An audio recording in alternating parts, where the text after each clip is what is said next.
We were then told, you know, the land area of the Indus, so-called Indus, we better technically call it the Harappan civilization. Technically, it should be referred to as the Harappan civilization, is exactly the same. Is exactly the same as the Rigvedic civilizational area defined by the Sapta Sindhva, the sacred geography of the Indic civilization mentioned in the Rig Veda talks of the Sapta Sindhva as the land of the Indo-Aryans, right? And these Indo-Aryans, we were told by none other than Max Muller, came to India. They were foreigners, if you please. The Indo-Aryans were foreigners.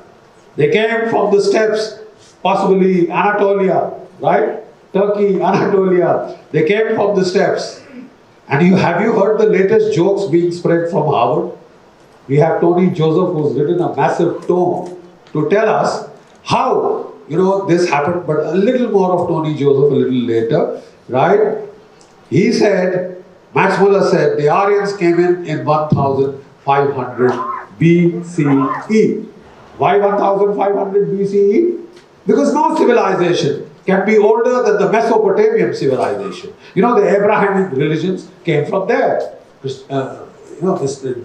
Judaism came from there, Christianity came from there, Islam came from there. So that is the cradle of the global civilization. At least it was considered in the colonial period. Nothing can be older than that. It has to be well after the Mesopotamian civilization. And he said they came here with their chariots and their horses, war horses.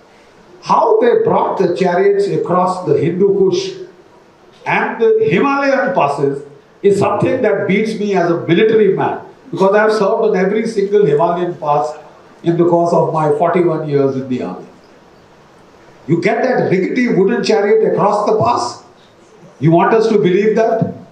Max Muller did. And you did. He says, you know, the identity of the Indus Valley people, oh, they were Dravidians. Poor Dravidians. They didn't, very gentle people. They did not have war horses. They did not have chariot. They did not know what a chariot was.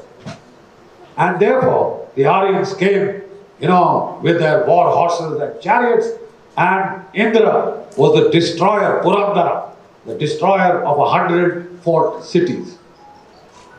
He massacred the Dravidian civilization, drove them south of the Vindhyas, and ever since then we've had a north-south binary.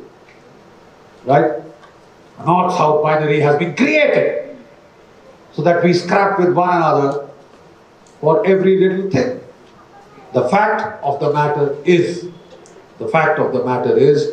that if there was such a slaughter, if there was such a genocide, where, sir, are the corpses? Where are the corpses?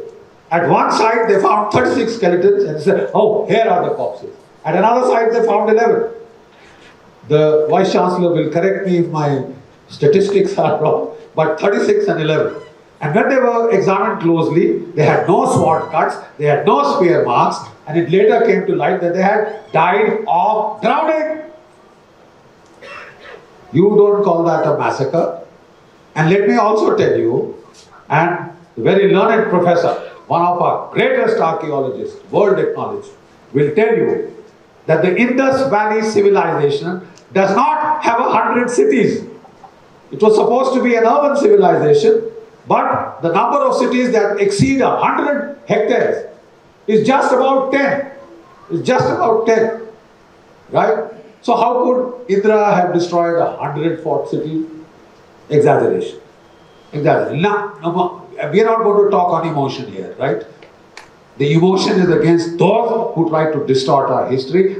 We will present to you in this book and in a seminar that we are going to hold on 1st and 2nd August at the Delhi University Conference Center over 2 days. We are holding a multidisciplinary seminar in which we are going to get the satellites mapping experts from the ISRO. Dr. Bhadra is coming to give you satellite photographs of the Sarasvati river to tell you that it is no myth, it is a reality. Right? It is a reality, plain and simple. प्रत्यक्ष प्रमाण आपको दिखाएंगे.